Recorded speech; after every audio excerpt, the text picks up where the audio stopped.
ప్రకటన గ్రంథము 21వ అధ్యాయం ఇంచుమించు 21 వచనం వరకు చెప్పుకున్నాం. కానీ ఈ వారం 18 వచనం నుంచి చదువుదాం. వినండి. పరలోక పట్టణ ప్రవేశం జరుగుతుంది. ఎవరెవరు అందులో ఉండరో దేవుడు తెలియచేశాడు. ఎవరెవరిని అందులోనికి తీసుకుని వెళ్ళాడో తెలియచేశాడు. వారి యొక్క సంతోషము, క్షేమస్థితి, ఐశ్వర్య స్థితి ఎట్లా ఉందో కూడా తెలియచేశాడు.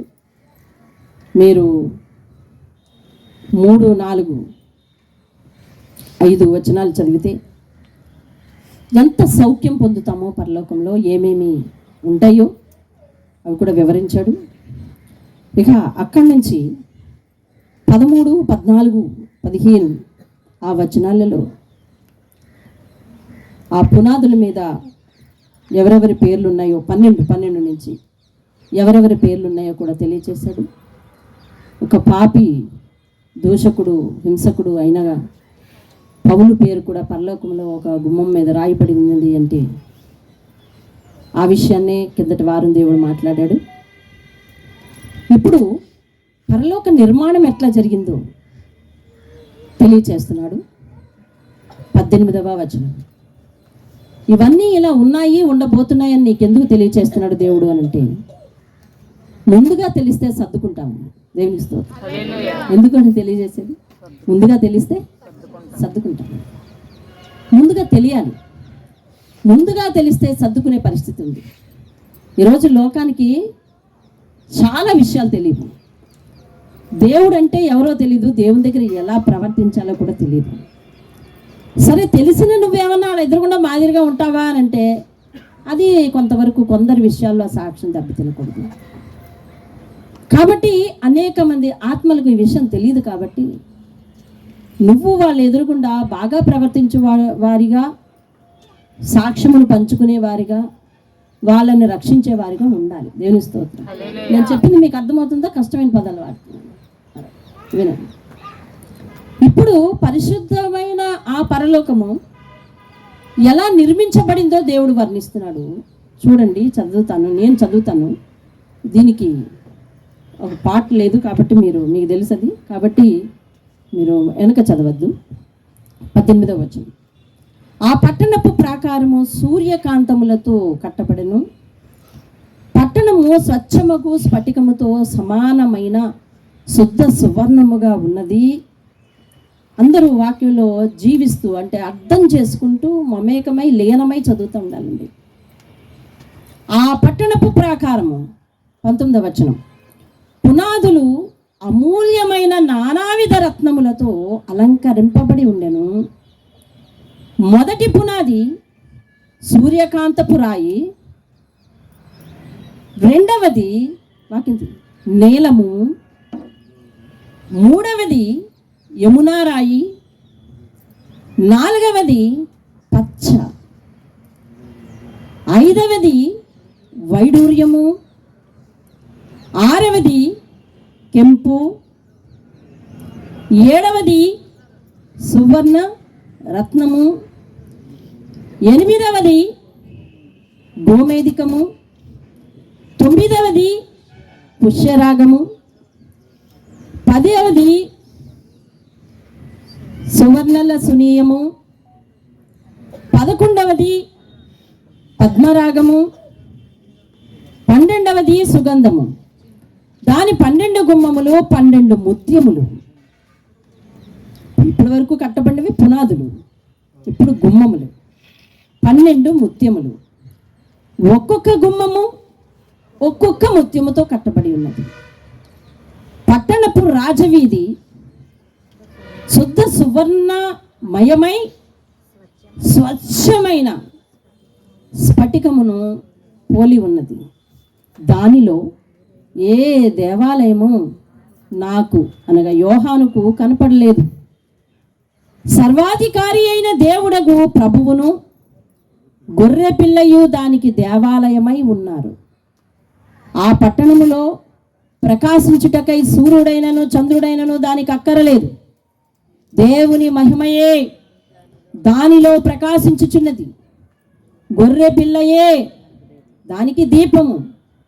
జనములు దాని వెలుగునందు సంచరించుదురు. భూరాజులు తన మహిమను దానిలోనికి తీసుకుని వస్తారు. అక్కడ రాత్రి లేనందున దాని గుమ్మములు పగటి వేళ, అంటే ఇంక ఉండేదే పగలు, దానిని ఏమాత్రమును వేయబడవు. జనములు తన మహిమను ఘనతను దానిలోనికి తీసుకుని వచ్చెదరు. గొర్రె పిల్ల యొక్క జీవ గ్రంథమందు వ్రాయబడిన వారే దానిలో ప్రవేశింతురు.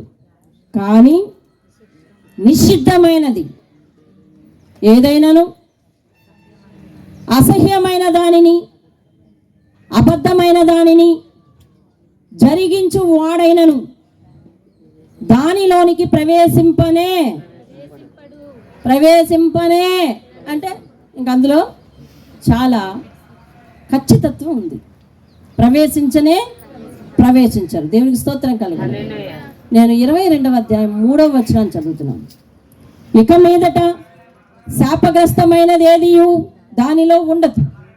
దేవుని యొక్కయు గొర్రెపిల్ల యొక్కయు సింహాసనము దానిలో ఉండును. ఆయన దాసులు ఆయనను సేవించుచు ఆయన ముఖ దర్శనము చేయుచుందురు. ఆయన నామము వారి నొసళ్ళ యందు ఉండును. దేవునికి స్తోత్రం కలుగునుగా. హల్లెలూయా. దీని కంటిన్యూషన్. దేవునికి హల్లెలూయా. ఉంటే చూడండి, వినండి. దేవుని యొక్క ఆ లోకము ఎంత చక్కని అలంకారం కలిగి ఉందో చూడండి. అర్థమైందా? చాలా చక్కని అలంకారం కలిగి ఉంది. విలువైన వెలగలిగినవన్నీ కూడా. ఇప్పుడు మనము చాలా రకాలైన పేర్లు చదివాం కదా. వెలగల రాళ్ళన్నీ కూడా అందులో ఉన్నాయి. ఈ రాళ్ళు ధరించేవారు ధనికులు ఈ లోకంలో. కానీ దేవుడు అంటున్నాడు, ఈ లోకంలో నువ్వెంత కడు బీదవైనా ఇదిగో ఇటువంటి రాళ్లతో నిర్మాణం చేసిన లోకంలో నిన్ను నివసింపచేస్తాడు. దేవుని స్తోత్రం. వినండి, బీదవాడైనా ఎవరతడు? ధనవంతుడు లాజరు. బీదవాడైన లాజరు ధనవంతుడు. లాజరు అబ్రహాము రొమ్మును ఆనుకుని ఉన్నాడు అన్నాడు. అబ్రహాం ఎక్కడున్నాడు? పరలోకంలో ఉన్నాడు. పరలోకం అనేది ఎలా ఉంటుంది? ఇప్పుడు మీరు చదివారు కదా, ఎలా ఉంటుంది? అర్థమైందండి? భూమి మీద కడు బీద అయిన వానికి పరలోకములో ఉన్నత దశ కలిగింది. దేవునికి స్తోత్రం. శుక్రవారం వాక్యం విన్న వారికి ఏమైనా గుర్తొచ్చిందా? యాకోబు పత్రికలో ఏం చెప్పినాడు? దీనులైన వారు వారికి కలిగిన ఉన్నత దశ యందు అతిశయించాలంట. దేవునికి స్తోత్రం. హల్లెలూయా. అర్థమైందా? దీనులైన వారు వారికి కలిగిన ఉన్నత దశ కలిగిన అన్నాడు అక్కడ. ఇది కలగబోయేది కదా. కలిగిన ఉన్నత దశ అంటే దేవుడు మనతో మాట్లాడాడు. ఏమని? పేదవాడు ఎప్పుడు కూడా దేవుని పాదాలను అంటి పెట్టుకొని దేవుని పాదాల కొరకు పరిగెడుతూ ఉంటాడు. వాడిని దేవుణ్ణి ఎవరు వెలదీయలేరు. ధనికుణ్ణి దేవుణ్ణి ఎవరు కలపలేరు. కాబట్టి ఈ ధనవంతుడికట దీనదశ కలిగిందంట, భేదవానికంట ఉన్నత దశ కలిగిందంట అండి. దేవునికి స్తోత్రం. హల్లెలూయా. దేవునికి ఆమేన్ చెప్పండి. ఈ లోకంలో బీద, లోటు, కరువు, ఇబ్బంది,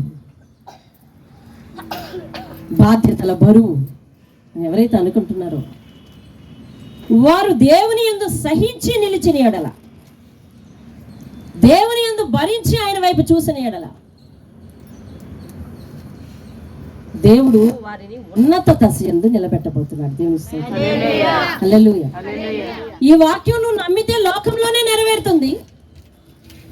నమ్మిన నిన్ను దేవుడు ఆ లోకానికి కూడా తీసుకుని వెళ్తాడు. ఎంత ఖరీదైన పట్టణంలో ఉన్నామో చూడండి, ఎంత ఖరీదైన పట్టణంలో ఉండబోతున్నామో చూడండి. నీకు అర్థమవుతుందా దేవుడు నీ కొరకు ఏం దాచించడో? కీర్తన గ్రంథం 31 32 అనుకుంటా. తన యందు భయభక్తులు గల వారి కొరకు ఆయన దాచి ఉంచిన మేలు ఎంతో గొప్పది. అది ఎంత గొప్పదంటే అది ఎంతో గొప్పది. అర్థమైందా? ఆ గొప్పది ఏమిటి అని అంటే ఈ లోకంలో మనకిచ్చే ఆశీర్వాదాలు కావు. ఇదిగో మనం దేవుని దగ్గరికి వెళ్ళిన తర్వాత దేవునితో పాటు నివసించబోయే ఆ 1000 సంవత్సరాలు అలాగనే చిరకాలము ఆయన సన్నిధిలో రాజ్యం చేయటము, ఉండే లోకం చూసినారా ఎలాంటి అలంకారం అయిన లోకం ఉన్నదో. ఇవన్నీ లోకంలో వాళ్ళు ఆలకిస్తే ఏమనుకుంటారు తెలుసా? భ్రమలో బ్రతుకుతున్నాం అనుకుంటే. ఇవి నమ్మకమైనవి అయ్యునవి అని దేవుడు చెప్పినాడు కదా. అవును, దేవుడు నరునికి చూపించినాడు ఈ దర్శనం కదా. అవును, కాబట్టి దేవుని యందు ఆయన చూపించిన ప్రతి సంగతిని ఒక నరుడు గ్రంథస్థం చేస్తున్నాడు కనుక ఇందులో ఏవి కూడా అసత్యమైనవి కావు. విత్తనము నేల పడిపోయిన తర్వాత ఇక చనిపోయింది, దానికి జీవితం లేదంటే అది భ్రమ, అంతే కదా. అంతేగాని విత్తనము మరలా చనిపోయి భూమి లోతుల్లోకి కూరుకుపోయినా కానీ ఏనాటికన్నా మొలకెత్తది, లేస్తుంది, ఫలిస్తుంది అని అన్నది వాస్తవం. కాబట్టి ఈరోజు మనం భ్రమ అనుకున్న రేపు వాస్తవానికి వచ్చిన తర్వాత అందరం ఆశ్చర్యపోక తప్పదు. దేవునికి స్తోత్రం. ఇప్పుడు ఈ లోకం ఏ భ్రమలో ఉందంటే వచ్చాడంటలే దేవుడు, ఇంకో రాకడ ఉందంటలే, లేదు ఆయన కూడా అందరిలాగే ఒక అవతార పురుషుడు వచ్చాడు, చనిపోయాడు, వెళ్ళిపోయాడు అనే స్థితిలో ఉంది లోకం. లేదు, కానీ దేవుడు ఖచ్చితంగా ఇందులో రాసిన ప్రతి మాటలో పొల్లైనను సున్నైనను పొల్లైనను పోక జరిగించిన రోజు దేవుడి లోకానికి వచ్చి కడుబూర శబ్దము వినిపించి ఆ స్వరాన్ని వినగలిగిన ఆయన యందు ఆత్మీయత కలిగి ఉన్న ప్రతి ఒక్కరిని ఆ రోజు పైలోకానికి తీసుకువెళ్ళి మిగిలిన వారిని వదిలేసిన రోజు వదిలివేయబడిన ప్రతి ఒక్కరి నోరు మనసు అవాక్కవక తప్పదు. అవునా? అవునా? ఆశ్చర్యపోక తప్పదు. అప్పటి వరకు మనకేమిటి? భ్రమ అనిపిస్తుంది. కానీ వాస్తవంలోనికి ప్రవేశించిన తర్వాత ఇప్పుడు నమ్ముతున్నానంటే ఛాన్స్ లేదు. ఉందా? ఇప్పుడు నమ్ముతున్నానంటే ఛాన్స్ లేదు. కాబట్టి దేవుని రాసిన ప్రతి సంగతి నమ్మాలి. మనిషి మాట్లాడే ప్రతి మాట వింటున్నాం, నమ్ముతున్నాం కదండి. నమ్మాలి. ఎవరేం చెప్పినా వినాలి. మీరు కూడా వినే మనసు కలిగి ఉండాలి. ఎవరేం చెప్పినా వినాలి, అది నిజమని నమ్మాలి, దేవునికి విడిచిపెట్టాలి. అంతే, ఇంకా దాని మీద నో మోర్ ఆర్గ్యుమెంట్స్. అంతే.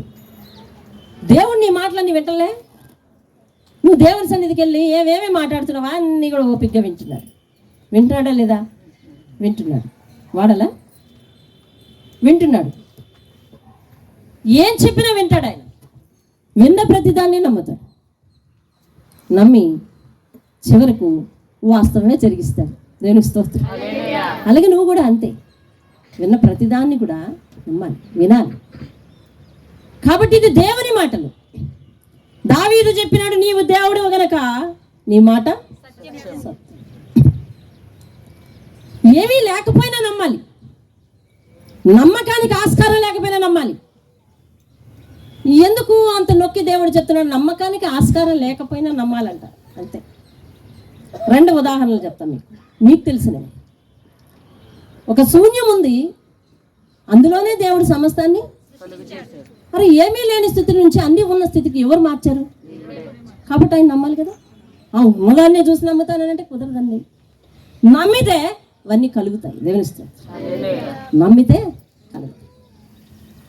నాకు ఆ మాట పదే ఇష్టం. అదే అందరూ నమ్మండి అంటున్నాను. నీ పరిస్థితి శూన్యమైన దేవుడు సంపూర్ణం చేస్తాడు. నమ్మండి. నేనిస్తాను. ఎందుకంటే శూన్యంలో ఆయనకి చేయటం వచ్చు. శూన్యంలో ఆయనకి చేయటం వచ్చు. ఇశ్రాయేలీలందరూ కూడా అరణ్యంలోనికి వినాలి, వాక్యం వినాలి.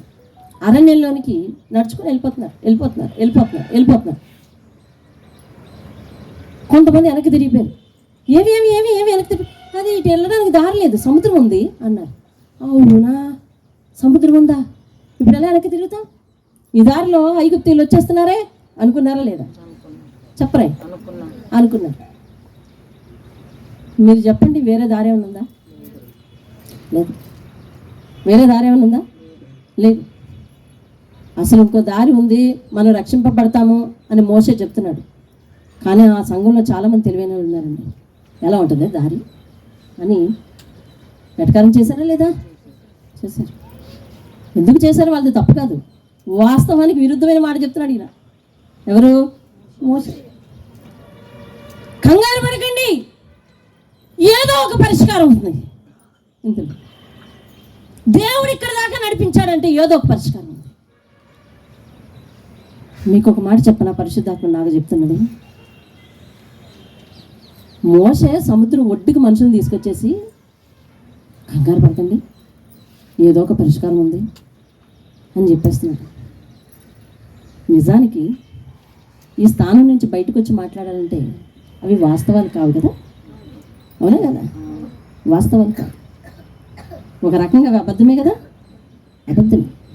కానీ మోషే శూన్యములో సమస్తాన్ని సృష్టించగలిగిన దేవుణ్ణి కలిగి ఉన్నాడు కాబట్టి ఆ దేవుని కోణంలోంచి చూస్తే అతనికి అది సాధ్యం అనిపించింది. దేవుని స్తోత్రం. రెండవ విషయం మోషే ఎందుకు అట్లా చెప్పగలిగినాడో తెలుసా? రెండవ విషయం దేవుడు మోషే ఎందుకు చెప్పగలిగినాడో తెలుసా? ఒక విషయం ఏమిటి? ఆయనకు శూన్యంలో సమస్తాన్ని సృష్టించడం తెలుసు, ఇటువంటి పరిస్థితులు ఆయన ఏమైనా చేయగలడు అనే నమ్మకం ఒకటి. అర్థమవుతుందా? అక్కడికి వచ్చిన తర్వాత మోషే మాట్లాడిన ఆ మాటలు ఏమన్నాడు? ఊరుకోండి, నెమ్మదిగా ఉండండి, అది సాధ్యమేమనా? దేవుడు కార్యం చేస్తాడు అని అంటున్నాడు. ఈ మాటలు నమ్మకానికి విరుద్ధం. కానీ మోషే రెండు విషయాలు దృష్టిలో పెట్టుకొని చెప్పాడు. అందులో మొదటిది, ఈ వాక్యం నేను ఎప్పుడు చదివినా దేవుడు కొత్త పాఠం నేర్పిస్తుంటాడు నాకు. నాన్న ఎప్పుడు చదివినా ఒక కొత్త పాఠం నేర్పిస్తుంటాడు. రెండు విషయాలు దృష్టిలో పెట్టుకొని చెప్పినాడు. ఒకటి, నా దేవునికి శూన్యంలో సమస్తాన్ని సృష్టించడం వచ్చు కాబట్టి ఇక్కడ ఏమీ లేకపోయినా ఆయన సృష్టిస్తాడు. ఒకటి. రెండవది, దేవుణ్ణి నమ్మిన వారిని దేవుడు జీవింపజేస్తాడు కానీ మరణింపచేయడు. చావడానికి కాదు మనల్ని ఇక్కడ తీసుకొచ్చింది. దేవుని గురించి బాగా విషయాలు తెలుసుకోవాలని అంటామే, ఇగో ఈ విషయాలే తెలుసు. ఇవి తెలిసిన నాడు నీ జీవితంలో ఎలాంటి సమస్య వచ్చినా పీరికిగా ఒక అడుగు వెనక్కేయవు. చంపేస్తాడు ఉంచుంది. దేవుడు చంపడండి, దేవుడు అన్యాయం చేయడు అని ముందుకెళ్ళావనుకో, అది విశ్వాసం. దేవుని స్తోత్రం. హల్లెలూయా. దేవుణ్ణి నమ్మటానికి, ఆయనలో కొనసాగటానికి మేము అడుగు వేసిన తొలి రోజుల్లో మా కుటుంబము, మా వంశము అంతా కూడా మాకు ఒక్కొక్క మొక్క కట్ చేసుకుంటూ వచ్చారు. అర్థమవుతుంది? చివరికి బంధువులు అనే మాట నుంచి కూడా మమ్మల్ని వెలివేశారు. కానీ మా ప్రయాణము ఇలా వెనక్కి నడవాలి. పంట ఇవ్వను అయితే ఏంటి, ఇల్లు ఇవ్వను అయితే ఏంటి, నిన్ను కుటుంబం నుంచి వెలివేస్తాను అయితే ఏంటి, ముందుకే సాగాలి. దేవుని స్తోత్రం. హల్లెలూయా. విశ్వాసపు నడక ముందుకు సాగాలి కానీ పశ్చాత్తాపపడి వెనక్కి నడవకూడదు. అర్థమైందా? విశ్వాసపు నడక ముందుకే సాగాలి. దేవుని మాట వింటే నీకు పౌరుషం రావాలి. దేవుడు చేతగాని వాడు కాదు. మోషే నమ్మకం పెట్టుకుని ఏమన్నాడో తెలుసునా? అయ్యా, ఈ దిక్కు మూసుకుపోయి ఉండొచ్చు, వెనక్కి తిరిగితే ఈ దిక్కు మూసిపోయింది, ఎందుకంటే ఇటు వెళ్ళకూడదు, వెళ్తే వేటేసేస్తారు కదా. ఇటువైపు చూస్తే దట్టమైన అరణ్యం, ఇటువైపు చూస్తే దట్టమైన అరణ్యం. నాలుగు వైపులా ఏమైంది చెప్పరే? మూసుకుపోయింది. మోషే అంటాడు, పైవైపు ఖాళీ ఉంది కదా, పైకి చూడాలి. దేవుని స్తోత్రం. హల్లెలూయా. అందుకనే దేవుడు ప్రతి చోట ప్రార్థన ఎట్లా చేయమన్నాడంటే, కళ్ళు ఎత్తి, తల ఎత్తి, చేతులు ఎత్తి ప్రార్థన చేయి. తల ఎత్తుకునేలాగే చేస్తాడు. దేవుని స్తోత్రం. ఎలా చేయాలట? కనులు ఎత్తి, తల ఎత్తి, చేతులు ఎత్తి ప్రార్థన. తల ఎత్తుకునేలా చేస్తాడు. దేవుని స్తోత్రం. తల ఎత్తి ఆయన చూడగలగాలి, ఆయన కార్యములు చూడగలగాలి. ఇటు చూస్తావు పిరికి, ఇటు చూస్తావు భయము, ఇటు చూస్తావు పిరికి, పైకి చూడాలా దేవుని స్తోత్రం. హల్లెలూయా. సమస్య ఏదైనా పైకే చూడాలి, సమస్య ఎలాంటిదైనా పైకే చూడాలి, సమస్య ఎంత గడ్డుదైనా పైకే చూడాలి. దేవుని స్తోత్రం కలగాలి. హల్లెలూయా. ఇప్పుడు చెప్పండి, మోషే ఆస్పెక్ట్లో ఆ మాట అబద్ధమా? ఆ మాట అబద్ధమా? కాదు కదా. మోషే దృష్టితో పోలిస్తే మాట అబద్ధమా? కాదు. మోషే చెప్పినాడంతే. అటువంటి విశ్వాసము కలిగి ఉండాలి. దేవుని స్తోత్రం. మోషే చెప్పినట్టుగా అయ్యిందా లేదా? అయ్యింది. మూసేని అందరూ మోసం చేసేని, వదిలేని అందరూ వదిలిపెట్టేని. దేవుని కార్యం అంటే ఒకటి ఉండదా? దానికోసం ఎదురు చూడాలండి. దేవుని స్తోత్రం. అరే అందరూ అనుకూలించేటప్పుడు దేవుడు కార్యం చేసేది ఏంటి అసలు? అవునా? తొందరగా వెళ్ళాలి అని అంటే మీరు కొట్టాలి. దేవుడు కార్యం చేసేది ఏంటండి? అన్నీ ఉంటే అర్థమైందా? ఏమి లేకుండా సాధించుకొచ్చినావు అనుకో, ఏమి లేకుండా అప్పుడు ఎదిగినావు అనుకో, నీ ఎదుగుదల నిజమైన ఎదుగుదల అంట. అంతేగాని మీ తాతల తండ్రులు అన్ని ఆస్తులు ఇచ్చి దాన్ని బట్టి ఎదిగినావు అనుకో, నీ ఎదుగుదల నీది కాదు, అది వాళ్ళది ఎదుగుదల. అర్థమైందా? అన్నీ ఉన్నాయి, ఇల్లు చక్కగా చక్కబెట్టిస్తున్నాము, అందులో గొప్పతనం ఉంది. లేని పూట కూడా చక్కబెట్టగలిగితే గొప్పతనం ఉంది. దేనికి స్తోత్రం. దేవుడు అన్నీ మూసుకుపోయినా కార్యం చేసేది. ఇదంతా ఎందుకు వచ్చింది? నమ్మాలి ఆయన. ఈ మాటలు నమ్మకం. ప్రకటన గ్రంథంలోనే కాదు, బైబిల్ యందు రాయబడిన ప్రతి సంగతి నమ్మకం. నమ్మితే ఏ మాటను నమ్ముతావో ఆ మాట నీ జీవితంలో గొప్ప కార్యాన్ని చేసి పెడుతుంది. ఏ మాట నువ్వు విశ్వసించి దాని అందే గురి పెట్టుకొని ప్రార్థన చేస్తావో, ప్రార్థన చెయ్యు. అయ్యా, సముద్రం ఒడ్డున ఇశ్రాయేలీలో ఒక్క ప్రాణము తప్పిపోకుండా అందరినీ రక్షించినావే, నువ్వు శత్రు బాధను పూర్తిగా పోగొట్టినవే, అలా నా జీవితంలో కార్యం చేయను ఆయన అని ప్రార్థన చేయాలి. నీ ప్రార్థన నీదే అని అంటే కాదు. ఎట్లాగా? అయ్యా నన్ను రక్షించు, అయ్యా నన్ను పోషించు, అయ్యా నన్ను లేవనెత్తు, ఇది కాదు. దేవుని వాక్యాన్ని నమ్మినావు కదా, ఆ నమ్మిన వాక్యాన్ని ఎత్తిపెట్టి ప్రార్థించు. అర్థమవుతుంది? ఆ నమ్మిన వాక్యాన్ని ఎత్తిపెట్టి ప్రార్థించు. మా నాన్న ఒక ప్రార్థన నేర్పేవాడు మాకు. ఎట్లా తెలుసా? అయ్యా, ఏలియాకు కాకులతో ఆహారం పంపి పోషించిన దేవుడు అయ్యా, ఇప్పుడు నేను నా బిడ్డలు పరిస్థితితో ఉన్నాను, పోషించయ్యా. తలుచుకుంటే కన్నీళ్ళు పొంగి వస్తాయండి. ఈనాటికి కూడా దేవుడు సమృద్ధి ఇచ్చిన కూడా ఆ స్థానాన్ని నేను మర్చిపోలేనండి. నలుగుబాటు మర్చిపోతే మెరుగుబాటును అనుభవించడం చేత కాదు. పరిశుద్ధాత్మ చేత. నలుగుబాటును మర్చిపోయావా, మెరుగుబాటును అనుభవించడం నీకు చేత కాదు. అందుకే మెరుగుబాటులో చాలా మంది పడిపోతున్నారు, నలుగుబాటును మర్చిపోయారు కాబట్టి. అదే అయ్యా, ఒక మనిషికి కాకులతో ఆహారం పంపడం సాధ్యమేనా? అరణ్యంలో ఉన్న ఏలియాను పస్తులుంచకుండా కాకులతో ఆహారం పంపామంటాడు. ఈరోజు నా బిడ్డలకి నాకు ఆహారం పంపు, నా బిడ్డలకి నాకు ఆహారం. ఆ ప్రార్థన ఎప్పుడు చేసేవాడు తెలుసా? ముఖ్యంగా ఆదివారం ఉదయం చేసేవాడండి. అయ్యా, నేను ఈరోజు మిషన్ మూసేస్తున్నాను, ఎన్ని సన్నిధికి వస్తున్నానయ్యా, ఏలియాకు కాకులతో ఆహారం పంపినట్టు మధ్యాహ్నం నాకు నా బిడ్డలకి ఆహారం, కనీసం నాకు లేకపోయినా నా బిడ్డలకి ఆహారం పంపు, నేను నీ సన్నిధికి వచ్చేస్తున్నాను.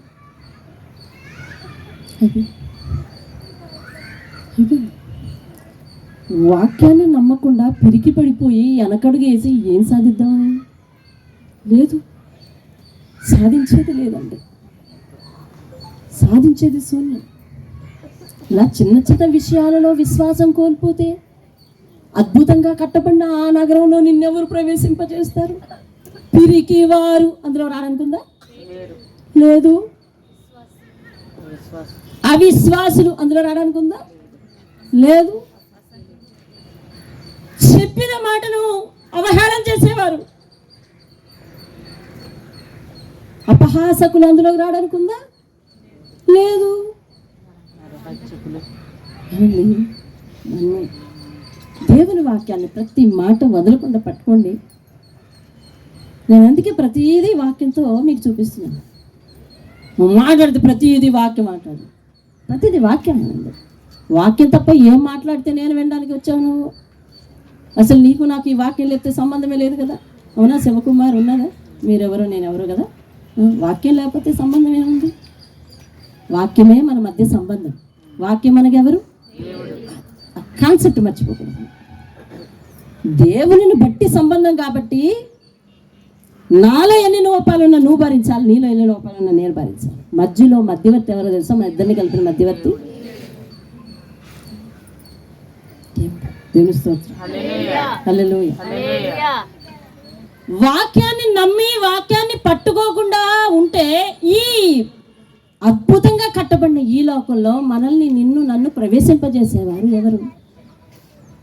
దాని యజమానే కదా మనల్ని రమ్మనాలి. ఆ యజమాని వాక్యాన్ని నమ్మనంటే ఎట్లాగూ? ముందుకు వెళ్దాం. చూడండి, ప్రకటన గ్రంథం 17వ అధ్యాయం.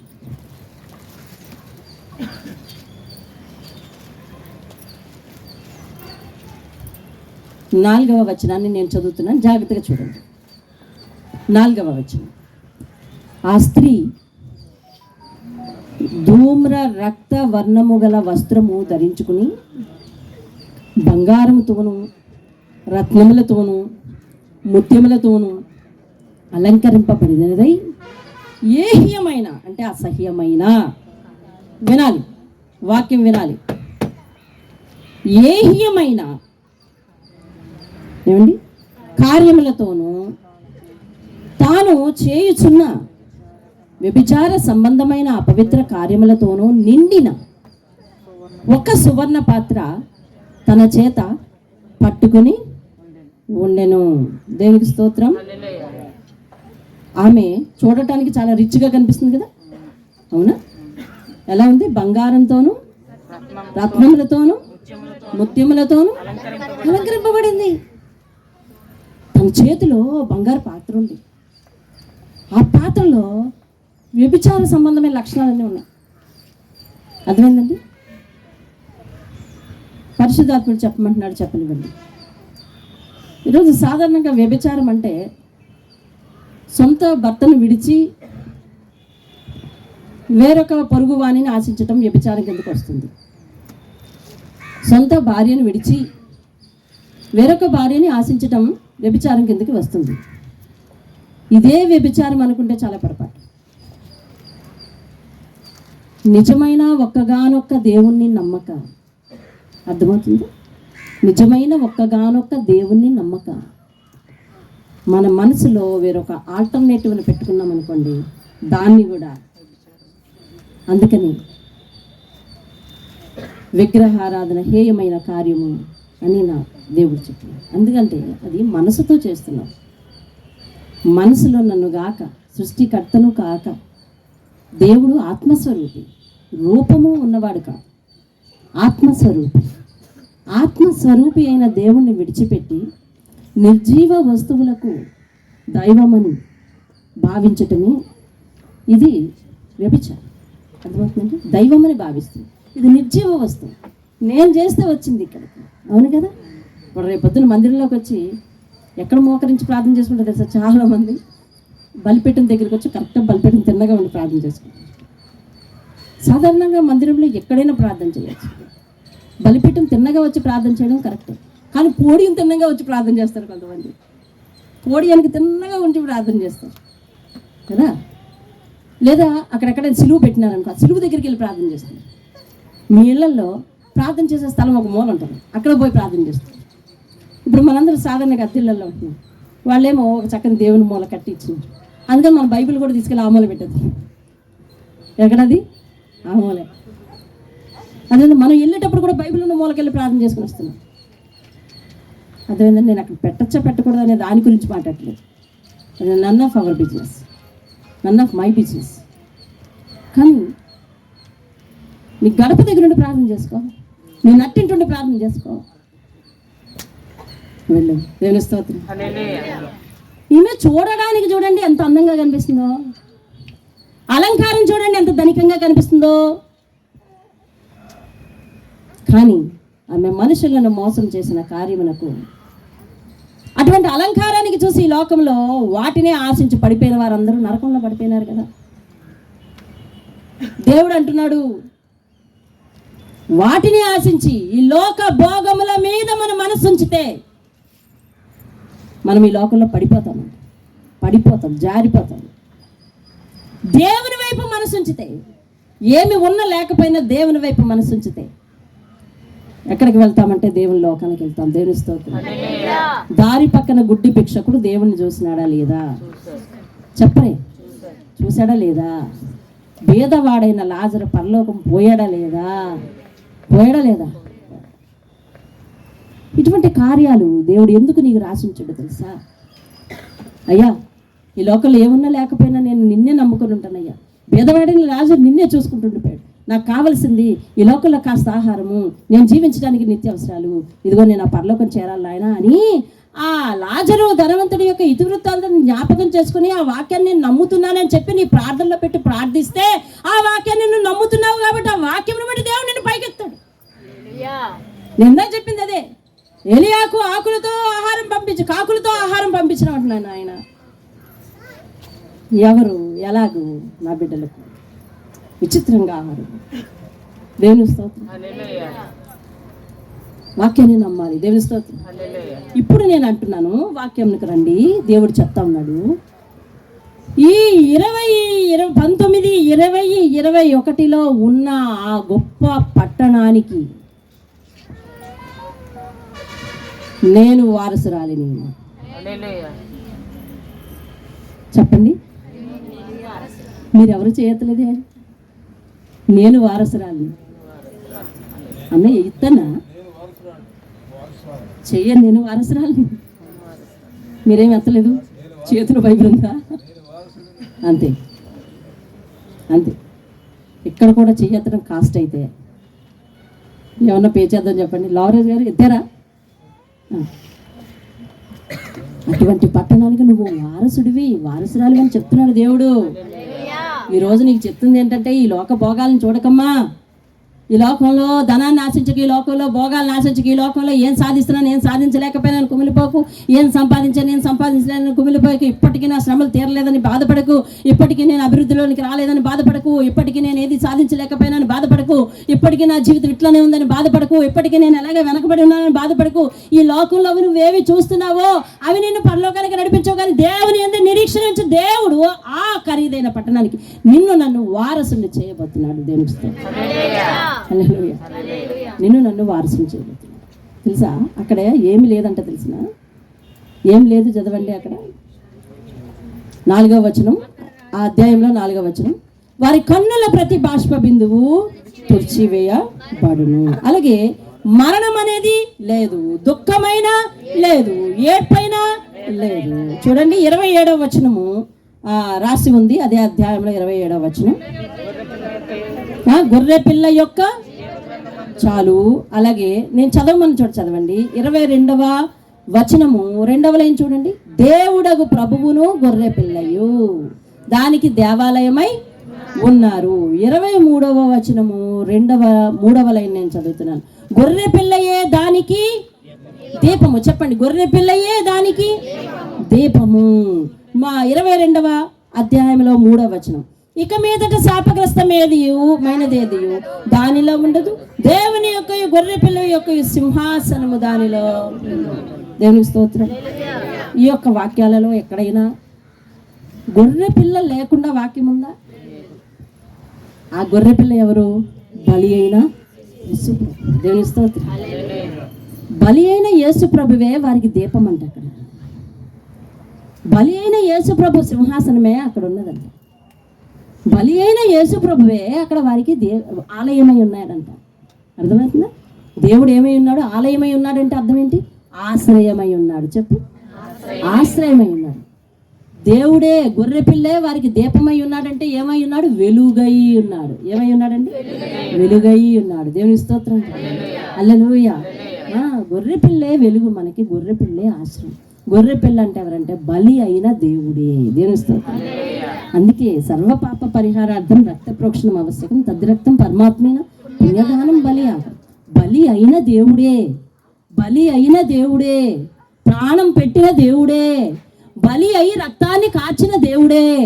ఆ దేవుడు ఎక్కడుంటే ఆ దేవుడిని పట్టుకుంటే ఆ దేవుడే పరలోకంలో దీపమై ఉన్నాడంట, ఆ దేవుడే పరలోకంలో సింహాసనం మీద కూర్చుని ఉన్నాడంట, ఆ దేవుడే అక్కడ ఉన్న వారికి ఏ దేవాలయం కనపడలేదంట, కానీ ఆయనే అందరికీ దేవాలయమే ఉన్నాడంట. హల్లెలూయా. ఇప్పుడు చెప్పు, యేసుని నమ్మి మోసపోతున్నావా? యేసుని నమ్మి దిగులు చెందుతున్నావా?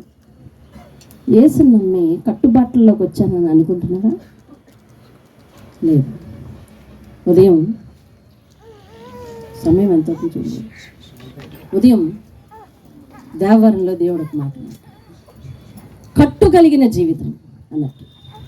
కట్టు కలిగిన జీవితం. మీ ఇంట్లో పెంపుడు కుక్కను పెంచుకున్నావు చూడు, అది నీ నియమాలకు కట్టుబడి ఉంటుంది. అవునా? అవునా కదా? కట్టుబడి ఉంటుంది.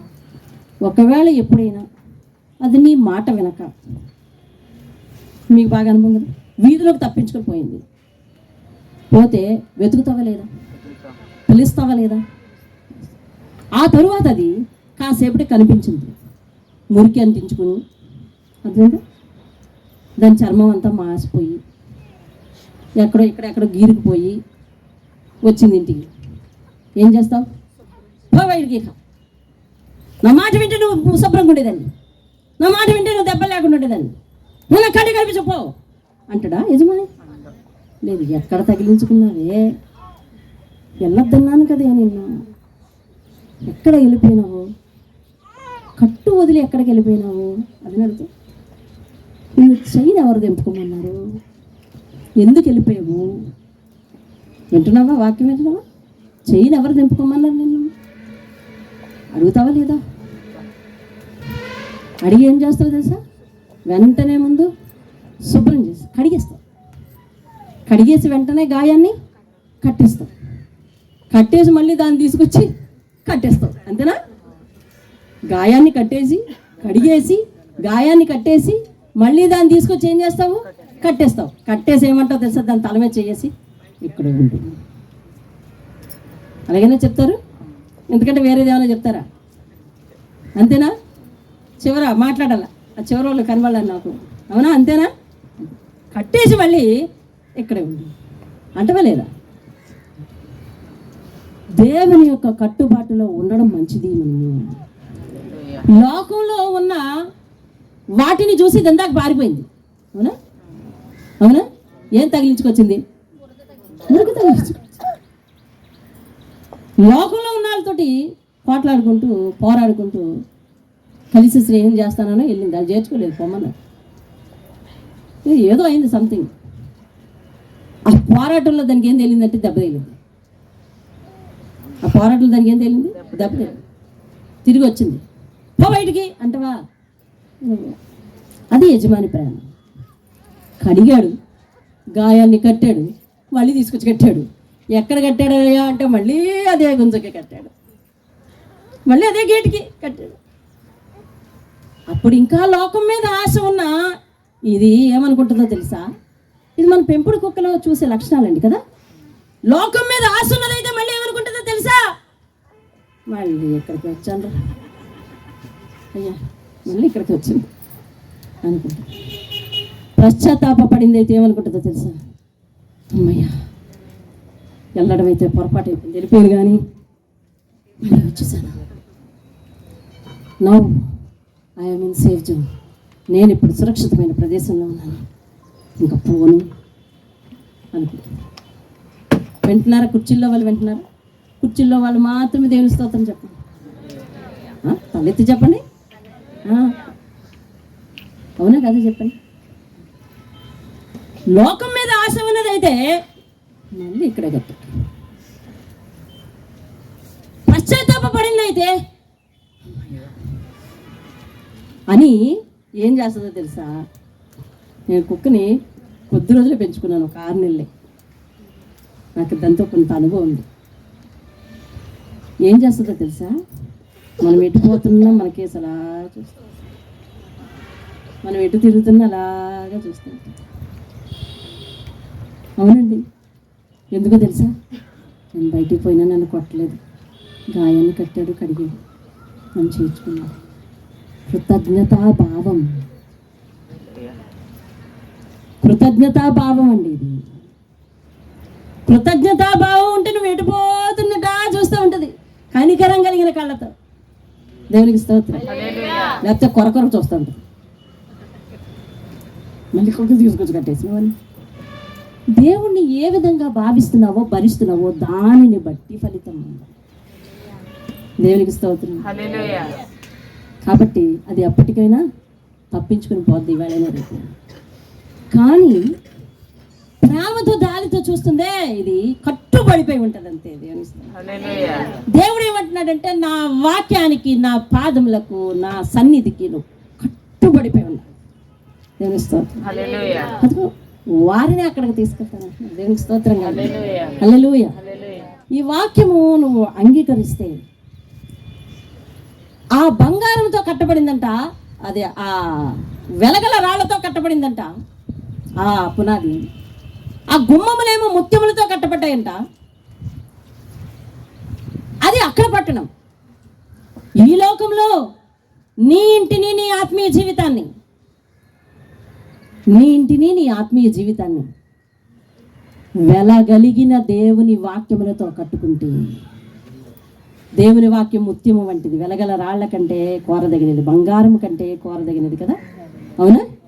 అటువంటి వాక్యంతో నీ జీవితాన్ని కట్టుకుంటే, అటువంటి ఖరీదైన రాళ్లతో అంటే వాక్యంతో నీ జీవితాన్ని కట్టుకుంటే, వాక్యం మీద నీ జీవితాన్ని కట్టుకుంటే, పునాది కట్టుకుని పునాది మీద జీవిస్తావా లేదా? అంతే కదా, పునాది మీద నమ్మకంతో జీవిస్తాం. అలాగా దేవుని వాక్యం అనే పునాది వేసుకొని ఆ పునాది మీద నువ్వు నమ్మకంగా నిలబడగలిగితే పరలోకం ఖరీదైందిగా కనిపిస్తుంది కదా, అందులోకి వెళ్ళిన తర్వాత ఎంత సంతోషం కలుగుతుందో. భూమి మీద నువ్వు జీవిస్తున్నప్పుడే అటువంటి సంతోషాన్ని దేవుడు ఇక్కడే చూపిస్తాడు నీకు. దేవుడు అందుకే దేవుని నమ్మి ఆయన వాక్య ప్రకారం నడుచుకుంటున్న ఇంటిని చిన్న పరలోక రాజ్యంతో పోలుస్తాడు దేవుడు. హల్లెలూయా. అందులో కన్నీరు కలతలు ఉండవు, ఐక్యత ఉంటుంది. దేవుని నమ్మిన వారింటిలో ఐక్యత ఉంటుంది. దేవుని నమ్మిన వారింటిలో సర్దుబాటు ఉంటుంది. దేవుని నమ్మిన వారింటిలో క్షమాపణ ఉంటుంది. అసహ్యమైనది ఏదియు, అపవిత్రమైనది ఏదియు అందులోనికి ప్రవేశించదు. ఇదేనా పరలోక లక్షణం? మాట్లాడాలి, చెప్పాలి అందరూ.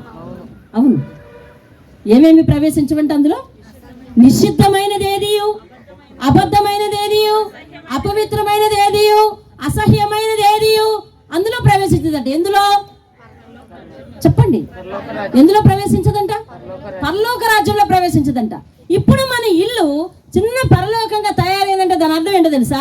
నిషిద్ధమైనది మన ఇంట్లోనికి రాదు, అపవిత్రమైనది మన ఇంట్లోనికి రాకూడదు, అసహ్యమైనది మన ఇంట్లోనికి రాకూడదు, అబద్ధమైనది మన ఇంట్లోనికి రాకూడదు. అప్పుడు పరలోక లక్షణాలను కలిగిన మన ఇల్లు వాక్యం అనే పునాది మీద కట్టుకుని వెలగల ముత్యముల లాంటి వాక్యాన్ని పోషిస్తూ మన పునాది కట్టుగా ఉంటే ఇక్కడే చిన్న పరలోక రాజ్యాన్ని అనుభవిస్తామండి. హల్లెలూయా. గొర్రె పిల్లే దానికి ఆధారం. ఆ గొర్రె పిల్ల నీ కొరకు ఏమి చేసిందంటే నీ కొరకు బలి అయి రక్తాన్ని చిందించింది. యేసు వినాలి, రక్తాన్ని చిందించింది. ఆ బలి అయిన మాంసాన్ని నువ్వు ఇప్పుడు రొట్టెగా తీసుకుంటున్నావు. నీ కొరకు, నీ పాప విమోచన కొరకు కాచిన రక్తాన్ని ఇప్పుడు నువ్వు ద్రాక్షరసముగా తీసుకుంటున్నావు. ఇది తీసుకున్నవాడు, ఇది తీసుకున్న వారు తప్పిపోకూడదు, ఆయన కట్టులో ఉండాలి. ఇప్పుడు నువ్వు ఒకవేళ కిందటి నెల రొట్టె తీసుకుని కొంత లోకమనే మురికిలో పొరలొచ్చి ఇప్పుడు దేవుడు నిన్ను చేర్చుకుంటున్నాడా లేదా అనే అనుమానం వద్దు. దేవుడు నిన్ను చేర్చుకుంటున్నాడు. వాక్యం విని పరిశుద్ధపరచుకో. పరలోకంలో ఉండే పట్టణం లాంటిదే నీ ఇల్లు కూడా చేస్తాను నేను. అర్థమైందండి? మీకు అర్థమైందండి? పరలోకంలో వెలగల రాళ్లతోనూ ముత్యములతోనూ కట్టబడిన గుమ్మములు పునాదులు ఉన్న ఆ దాంట్లో గొర్రె పిల్లే దీపంగా ఉన్న దాంట్లో మనం ప్రవేశించబోతున్నాం. అవునా కదా? అది జరిగేది. ఇప్పుడు భూమి మీద వాక్యమనే వెలగల రాళ్లతో నీ కుటుంబాన్ని కట్టుకుంటే, వాక్యమనే ముత్యముల వంటి ఆయన ఆజ్ఞలనే ముత్యములతో నీ ప్రాకారాలు నీ గుమ్మాలు కట్టుకుంటే నీ ఇంటికి దేవుడే వెలుగై ఉంటాడు. అందులో నువ్వు సంచరిస్తావు. అందులో అపవిత్రమైనది లోపలికి రావడానికి వీల్లేదు, అసహ్యమైనది రావడానికి వీల్లేదు, అబద్ధమైనది రావడానికి వీల్లేదు, నిషిద్ధమైనది రావడానికి వీల్లేదు. నిషిద్ధం అంటే ఇది చెయ్యకూడదు అనేవి రావడానికి. చెయ్యకూడదు అని అంటే మీరు ఎప్పుడు అల్లదే చూస్తున్నారు. ఏది మీకు తెలుసు, ఏది మదిలోకి వచ్చిందో. చెయ్యకూడదు అంటే అంతే. అబద్ధం ఆడకూడదు, బూతులు తిట్టకూడదు, దానిని ప్రస్తావించకూడదు, బూతులను ప్రస్తావించకూడదు, లేని వార్తను పుట్టించకూడదు, అన్యాయంగా పొరుగువానిది ఆశించకూడదు. ఇటువంటివన్నీ ఆజ్ఞలే, మీరు అన్నీ చదువుకోండి. నిషిద్ధం దేవుడు వద్దు అన్నాడు, ఇకను చెయ్యొద్దు అన్నాడు. ఆ నిషిద్ధమైన దాన్ని ఇంట్లోనికి రానివ్వద్దు. అప్పుడు పరలోకమైంది ఇది, అవునా కదా? అయింది. అసహ్యమైంది లేదు, అపవిత్రమైంది లేదు, నిషిద్ధమైంది లేదు. కాబట్టి అప్పుడు నీ ఇల్లు ఏమవుతుంది? ఇప్పుడు చెప్తున్నా వినండి, పరిశుద్ధాత్మలు చెప్పమన్నదే నా సొంత మాట. ఎవరింటిలో ఎవరి మనసులో అయితే నిషిద్ధమైన లక్షణాలు ఉన్నాయో వారిలా ప్రార్థించండి. నన్ను నా హృదయాన్ని వాక్యమైన వెలగల రాళ్ళతో కట్టి పరిశుద్ధపరచమని చిన్న పరలోకంలో మార్చు. మోకరించండి, ప్రార్థించండి. ఈరోజు నీ రక్తాన్ని, నీ రొట్టెని తీసుకుని శరీరాన్ని తీసుకుంటున్నాను విలువైన రాళ్ళతో. ఆ లోకంలో చీకటి లేదంట తెలుసా? చీకటి అంటే ఏంటో తెలుసా? పాపము. నీ ఇల్లు పరలోకం అయితే నీలో పాపం ఉండకూడదు.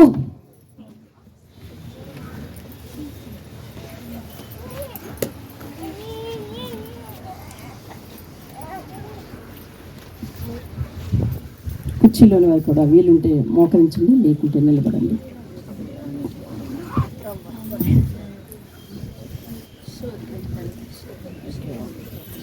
వాక్యాన్ని జ్ఞాపకం చేసుకుంటాం. పరలోక రాజ్యాన్ని చూపించాడు, భూమి మీద నీ ఇల్లు అలాగే చేస్తాను. అందులో చీకటి లేదంట, అందులో పాపం లేదు, ఇందులో పాపం ఉండకూడదు. దేవుడే వారికి దీపము, ఇక్కడ నీ ఇంటికి దేవుని వాక్యమే దీపము. ఆయనే దేవాలయముగా ఉన్నారు అక్కడ పరలోకంలో, ఇక్కడ నీ ఇంటికి ఆయన యజమానిగా ఉండాలి. నిషిద్ధమైనది ఏది అందులోనికి తేకూడదు, పరలోకంలోకి రాదు. నీ ఇంటిలో దేవుడు వద్దు అనే ఏ సంగతిని తెచ్చుకో. వద్దు అనే వ్యక్తులను తెచ్చుకోకు, వద్దు అనే శక్తులను తెచ్చుకోకూడదు, వద్దు అనే మరి అవన్నీ శుద్ధమైన ప్రతిదీ తెచ్చుకోకూడదు, వద్దు అనే వ్యసనాలను కూడా తెచ్చుకోకూడదు, వద్దు అనే వస్తువులు వద్దు, వద్దు అనే సంపాదన వద్దు.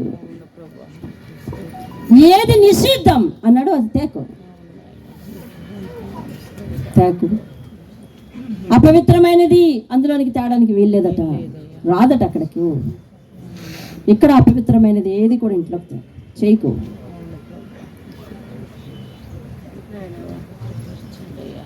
అసహ్యమైనది, అబద్ధమైనది దేవుని వెలుగులో జీవించాలి మనము.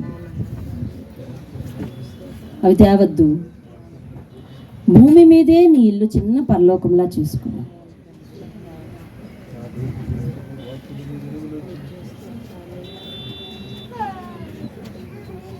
దేవుని మాటను నమ్ము.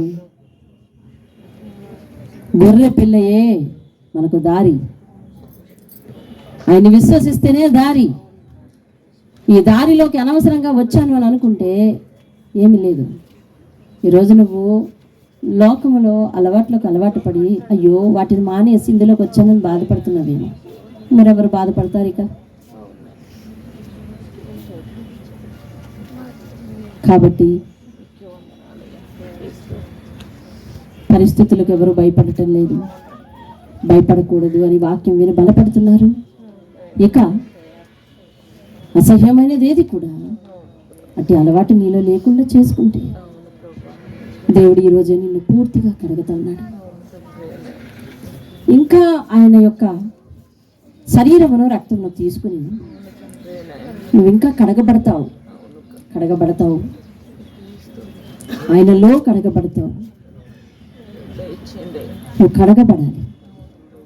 అక్కడ ఉన్నవన్నీ వెలగల రాళ్ళు, ముత్యములు. ఇవన్నీ నిర్గమాకాండంలో యాజకుడి యొక్క ఎఫోదు మీద ఇటువంటివి ఉన్నాయి. 12 వెలగల రాళ్ళు. 12 వెలగల రాళ్ళు 12 గోత్రములు, ఇశ్రాయేలు 12 గోత్రములకు సమానం. ఏఫోద్ అనగా గుండె మీద ఉండే ఒక వస్త్రం. దేవుడు నిన్ను నన్ను గుండె మీద పెట్టుకుంటాడు. ఆయన మాట విని వెలగల్ల రాళ్లతో మన జీవితాన్ని కట్టుకుంటే. దేవుని వాక్యం ఎన్నటికీ అసత్యం కాదు. ఈరోజు మనకు లోకం మీద ఆశ ఉందని అయ్యో అనుకోవద్దు. పరలోకం అన్నది నిజం, అందులో నువ్వు ప్రవేశించాలి. అయ్యో అప్పుడే 4 ఫ్రెండ్స్తో బాగుండేది, అప్పుడే 4 అలవాట్లతో బాగుండేది అని అనుకోవద్దు. నాగటి మీద చెయ్యి పెట్టి వెనక తట్టు చూసిన వాడు పరలోకానికి వారసుడు కాడని నేరుగా దేవుడు చెప్పిన మాట జ్ఞాపకం చేసుకో. అపవాది నిన్ను అనిపిస్తుందా, అనమంటుందా? అయితే దానికి ఎదురాడి తిరుగు.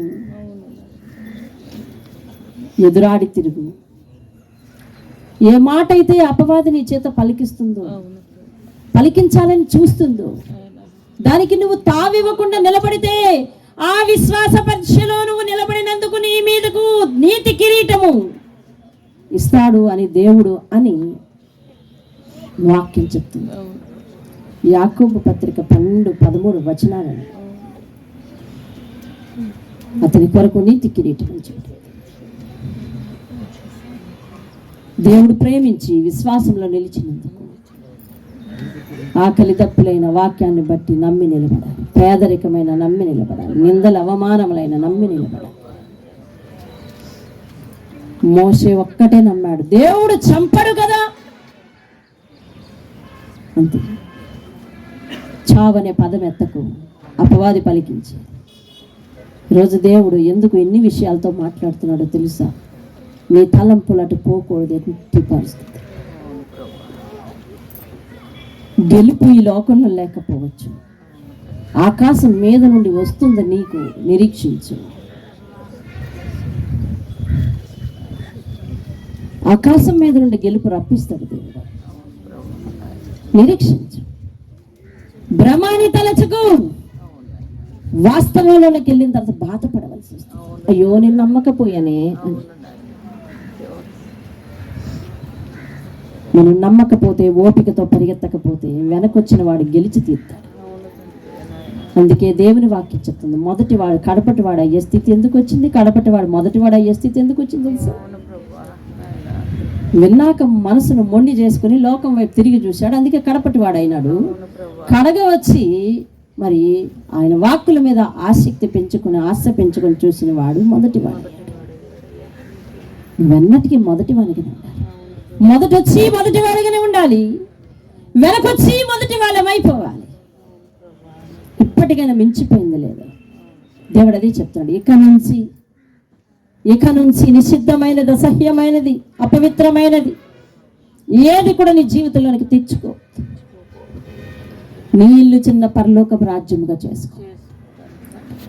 మహోన్నతుడా, సర్వశక్తిమంతుడా, వారు వారి స్థితిని బట్టి నాయన పశ్చాత్తాప పడుతుంటుండగా సత్యమును తెలుసుకుని దాని మీద ఆధారమై జీవిస్తానని సమర్పణ చేసుకుంటుండగా ఈ లోకంలో భోగభాగ్యాలను నేను విడిచిపెట్టి నిన్నే ఆశిస్తాను అని ఆశని వైపు తిప్పుకుంటూ ఉంటుండగా తండ్రి వారి యొక్క తీర్మానాలను, సమర్పణను, ఆశను నెరవేర్చు. వారి తీర్మానాలను మీరు తీసుకోండి బాబు. నీకు స్తోత్రం. బబులోననే మహాపట్టణంలో వెలగలవన్నీ ఉన్నాయా? ఒక్క గంటలో అది నాశనం అయిపోయిందా? అట్టి వాక్యములన్నీ మేము తెలుసుకున్నాం తండ్రి.